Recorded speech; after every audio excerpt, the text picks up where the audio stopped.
میں آپ کو بتاتا ہوں کہ پاکستان کے پیچھے عالمی طاقتیں کیوں پڑی ہوئی ہیں۔ نمبر 1 یہ میں آپ کو بتاؤں گا۔ نمبر 2 یہ ہے کہ عمران خان جو اس وقت وزیر اعظم پاکستان ہیں، انہوں نے کون سی غلطیاں کیں اور بہت سے زبردست کام بھی کیے۔ یہ غلطیاں اور ان کے کام، ان دونوں وجوہات کی بنا پہ جو کچھ ممالک ہیں وہ ان کے اگینسٹ ہیں اور تحریک عدم اعتماد ان کو فیس کرنا پڑ رہی ہے۔ تیسرا یہ ہے کہ اب عمران خان کو کیا کرنا چاہیے۔ ان 3 فیکٹرز پر میں اپنا تجزیہ پیش کر رہا ہوں۔ میں تجزیہ کیسے کرتا ہوں؟ یہ میرا ایک فیلڈ ہے اور میں نے ایک پریمیئر ٹریننگ انسٹیٹیوٹ میں، جہاں کے 20 گریڈ لوگوں کی ٹریننگ ہوتی ہے، وہاں ان کو ٹریننگ دی اور بتایا کہ ایونٹس کو سامنے رکھ کے انالیسس کیسے کرتے ہیں، اور یہ میں ایونٹس کو سامنے رکھ کے آپ کے سامنے اپنا انالیسس پیش کر رہا ہوں۔ پہلا یہ ہے کہ پاکستان کی جیوگرافیکل پوزیشن انتہائی زبردست اور اہمیت کی حامل ہے، اور پاکستان ایک نیوکلیئر اسٹیٹ ہے، اور اس سے بھی زیادہ امپورٹنٹ یہ ہے کہ اس کے جو نیوکلیئر ویپنس ہیں دوسرے ملکوں کی نسبت جو کہ نیوکلیئر اسٹیٹ ہیں اور ان کے پاس ویپنس ہیں، ہمارے ویپنس بہت سپیریئر ہیں۔ پھر ایک اور امپورٹنٹ کہ پاکستان کی آرمڈ فورسز، تینوں فورسز، آرمی، ایئر فورس اور نیوی جو نا، یہ زبردست ٹرینڈ اور ان کی پرپیئرڈنیس کا لیول بہت ہائی، اور یہ دوسرے کنٹریز جو کہ ہمارے دشمن ممالک ہیں، بظاہر بعض دفعہ دوست بھی بن کے ہمارے ساتھ لگے ہوتے ہیں، وہ ان کو یہ گوارا نہیں کہ ہماری آرمڈ فورسز اس طرح اسٹرانگ ہوں۔ تو وہ، اور میں ایک اور بتاؤں آپ کو بات کہ اگر پاکستان میں امن اور سکون ہو اور ہمارے معاشی حالات اچھے ہوں تو ہماری آرمڈ فورسز خطرناک اور مزید افیکٹو ہو سکتی ہیں، اور یہ بات خاص طور پہ امریکہ اور یورپین ممالک کو قطعاً گوارا نہیں۔ پھر دنیا میں تیزی سے آتی ہوئی تبدیلی اور چین کی پھیلتی ہوئی معیشت جو ہے، اس میں پاکستان ایک اہم پارٹنر ہے۔ پاکستان کے دیکھا دیکھی سعودی عرب نے بھی پرپوزل نکالنے شروع کر دیے ہیں اور امریکہ کو جواب دینے شروع کر دیے ہیں۔ دوسرا پوائنٹ کہ عمران خان نے کیا غلطیاں کیں اور کیا زبردست کام کیے اپنے ملک کے لیے، بیرونی قوتیں اور ان کے گماشتے کیوں اس کے پیچھے پڑے ہوئے ہیں۔ ناظرین، نمبر 1، یہ بات ہائی لائٹ نہیں ہو رہی، لیکن میں آپ کو یہ بتاؤں کہ یورپین کنٹریز میں ہر جگہ پہ ریسرچ سیلز ہیں، جیسے پینٹاگون ہے، وہاں باقاعدہ تحقیق ہوتی ہے اور دیکھتے ہیں کہ کون سا فیکٹر امپورٹنٹ ہے اور کون سا ایسا فیکٹر ہے کہ وہ یہ ممالک جو امپورٹنٹ ہے وہ ہمارے پنجوں سے ان کو نکال کے دور لے جائے گا۔ ناظرین، پہلا اور امپورٹنٹ، ناموس رسالت کو ساری دنیا میں اٹھانے والا بڑی جرت کے ساتھ عمران خان اقوام متحدہ میں جا کے واشگاف الفاظ میں تقریر کی کہ رسول خدا صلی اللہ علیہ وسلم کی شان میں گستاخی کسی طور پہ برداشت نہیں کی جائے گی، اور پھر روس کے صدر نے کہہ دیا کہ رسول خدا صلی اللہ علیہ وسلم کی شان میں گستاخی یہ فریڈم آف سپیچ کے زمرے میں نہیں آتی۔ تو یہ ایک بہت بڑی سپورٹ تھی۔ پھر ریسنٹلی اسلاموفوبیا کے بارے میں جو پاکستان نے یو این کی جنرل اسمبلی میں قرارداد پیش کی، وہ منظور کر لی گئی، اور 15 مارچ جو ہے وہ پوری دنیا کے اندر اسلاموفوبیا کے خلاف دن منایا جائے گا۔ پاکستان نے آزاد خارجہ پالیسی کی طرف سٹیپس لیے ہیں ابھی۔ پھر امریکہ کی افغانستان کے بارے میں جو پالیسی تھی، پاکستان نے اس پہ بہت تنقید کی، یعنی پاکستان میرا مطلب ہے کہ عمران خان نے اس پہ بہت تنقید کی اور امریکہ کو بتایا کہ جنگ مسئلے کا حل نہیں، اور یہ بات یہ ہے ٹیبل کے بیٹھ کے یہ معاملات حل ہونا چاہیے۔ عمران خان یہ شاید بھول گئے کہ جنگ امریکہ کا پروفیشن ہے۔ بہرحال میں ڈیٹیل میں نہیں جاؤں گا۔ نیکسٹ پوائنٹ یہ ہے کہ امریکہ نے امریکہ کو اڈوں کے لیے جگہ نہیں دی۔ اب یہ آپ بہت سے جو صحافی ہیں وہ یہ کہتے ہیں کہ اڈے تو انہوں نے مانگے ہی نہیں تھے، تو یہ جو میں کوئی ایسا لفظ استعمال نہیں کرنا چاہتا ان صحافیوں کے بارے میں، کہ جب امریکہ نے اڈے لینے تھے تو انہوں نے آ کے پہلے اسٹریٹ وے نہیں کہنا چاہتے ہمیں اڈوں کے لیے جگہ دے دو۔ انہوں نے پہلے، ان کا طریقہ کار یہ ہے کہ ایک انٹرویو کے لیے صحافی بھیجا، اس کو پینٹاگون نے باقاعدہ بریف کیا کہ یہ سوال پوچھنا ہے تاکہ مائنڈ ریڈ کیا جائے کہ اگر ہم مانگیں گے تو کیا نتیجہ نکلے گا، اور یہ مانگنے کے مترادف ہی ہے، ٹھیک ہے۔ اور پھر ظاہر ہے کہ انکار ہوا۔ پھر امریکہ کے منع کرنے کے باوجود عمران خان نے رشیا کا دورہ کیا۔ پھر امریکہ نے پریشر ڈال رہے ہیں مسلسل کئی سالوں سے کہ آپ چائنا سے ڈسٹنس کریں، یعنی اس سے دور ہٹ جائیں، لیکن پاکستان چائنا کے اور قریب جاتا جا رہا ہے۔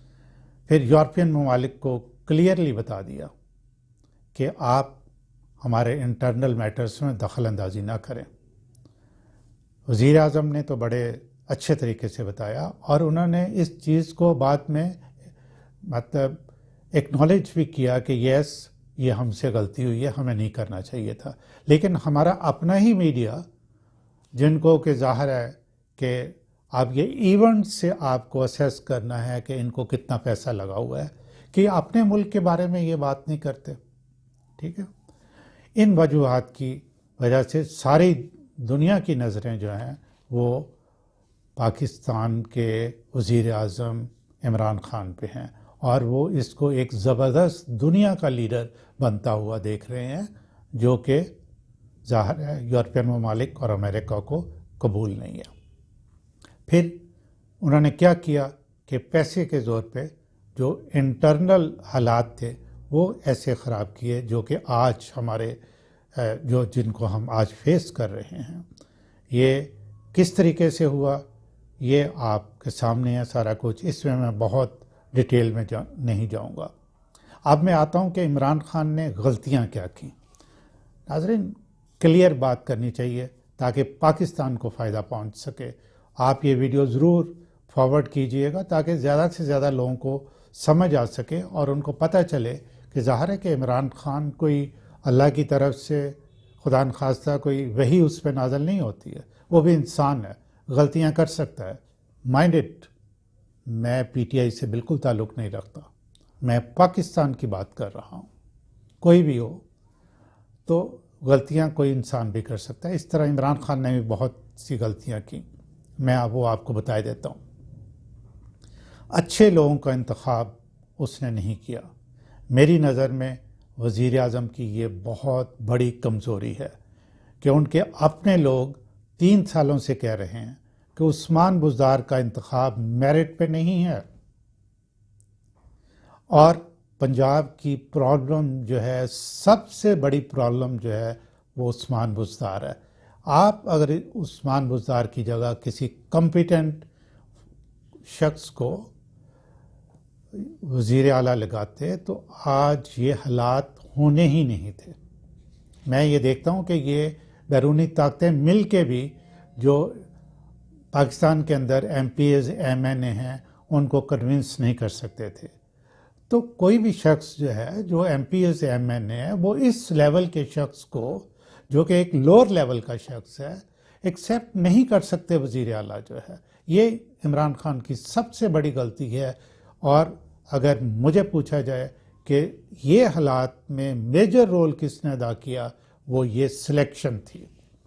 دوسرا، پرنسپل سیکرٹری کے بارے میں اس کی کمپیٹنسی اور بیہیویئر کے بارے میں جو ہے، بہت سے وزراء جو ہے نجی محفلوں میں بھی شکایت کرتے ہیں، میرا خیال ہے کہ یہ بھی چوائس کوئی اچھی نہیں تھی۔ پھر عمران خان کی اپنی انڈرسٹینڈنگ اٹونومس باڈیز کے بارے میں وہ بالکل کلیئر نہیں ہے۔ پھر ایک اور اہم بات کہ بیوروکریسی جو ہے ایک مشینری کی طرح ہے جس سے آپ نے تمام امور حکومت جو ہے وہ سر انجام دلوانے ہیں اپنی پالیسی کے مطابق۔ آپ نے بیوروکریسی کو ہمیشہ بیس کیا، یہ آپ کی بہت بڑی غلطی تھی۔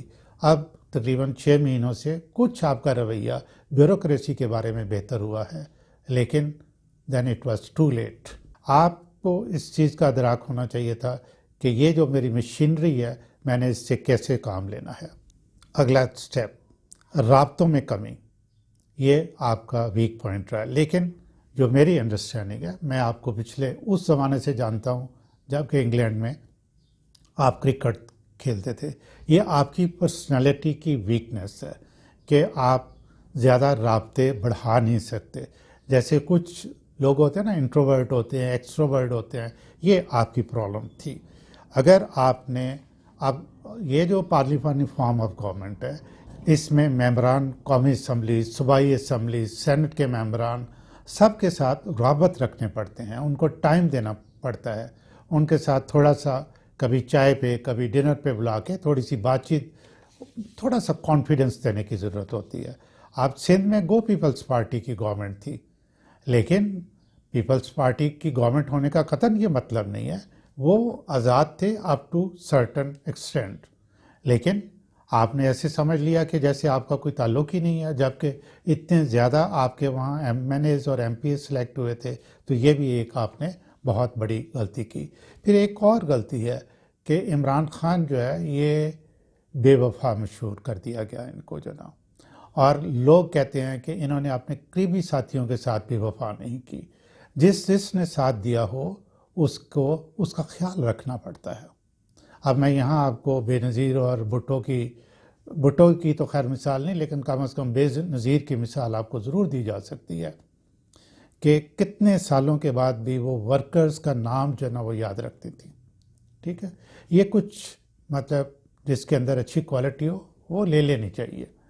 پھر آپ نے یہ کیا کہ میڈیا کے اشتہارات بالکل بند کر دیے، کیا آپ نے ٹھیک، لیکن اگر آپ گریجولی اور ان کو کانفیڈنس میں لے کے کرتے تو شاید یہ 100% میڈیا جو ہے وہ آپ کے خلاف نہ ہوتا۔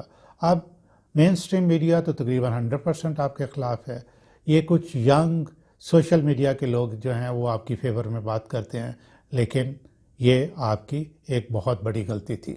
آخری بات میں کروں گا کہ you are a determined person, یہ اس چیز میں کوئی شک نہیں ہے جو آپ کرنا چاہتے ہیں، لیکن کائنڈلی انڈرسٹینڈ ضد اور ڈٹرمنیشن کے درمیان ایک باریک سی لائنز ہوتی ہے۔ صرف آپ اگر اس باریک لائن کو سمجھ لیں تو کامیابی آپ کے قریب آ سکتی ہے۔ میری اسیسمنٹ کے مطابق آپ نے اس باریک لائن کو ریڈ نہیں کیا۔ اب آتے ہیں کہ عمران خان کی خوبیوں کی طرف جو ہے۔ ناظرین، جیسے میں نے عمران خان کی غلطیاں بتائیں، میں انتہائی ایمانداری سے خوبیوں کی بات کروں گا۔ محب وطن، انتھک، محنتی، ایماندار، ٹارگٹ اورینٹڈ، اللہ پر یقین رکھنے والا، ملک کے عوام خاص طور پہ غریبوں کے لیے کچھ کرنے کا اپنے دل میں جذبہ رکھنے والا، ملک کو اقوام عالم میں اعلیٰ مقام دلانے کے خواب دیکھنے والا، یہ اس کا سب سے بڑا جرم بن گیا۔ عوام کے لیے بہت کام کیا۔ مجھے نظر آ رہا ہے کہ آئندہ الیکشن میں عمران خان حیران کن حد تک میجورٹی حاصل کرے گا۔ آخر میں یہ ضرور کہوں گا، جو کہ میں 1.5 سال سے اپنی ویڈیوز میں کہہ رہا ہوں، کہ پارلیمانی فارم آف گورنمنٹ جو ہے یہ ہمارے ملک کے لیے مناسب نہیں ہے۔ ہمیں صدارتی نظام کی طرف جانا چاہیے۔ اس کے حق میں مجھے کوئی دلیل دینے کی ضرورت نہیں ہے۔ کیوں؟ کہ اس وقت جو انسانوں کی منڈی لگی ہوئی ہے اور سیاستدان للچائی ہوئی نظر سے عہدے مانگ رہے ہیں، یہ دلیل کافی ہے۔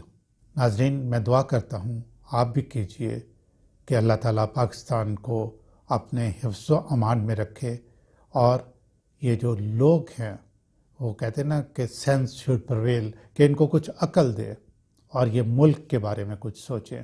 اس وقت یہ بدلے کی آگ میں اندھے ہوئے ہیں اور کوئی بھی ملک کے بارے میں نہیں سوچ رہا، اور میں تو یہ سمجھتا ہوں کہ قومی سلامتی کے اداروں کو اس وقت ایکٹ کرنا چاہیے۔ پھر ملیں گے شارٹلی انشاءاللہ۔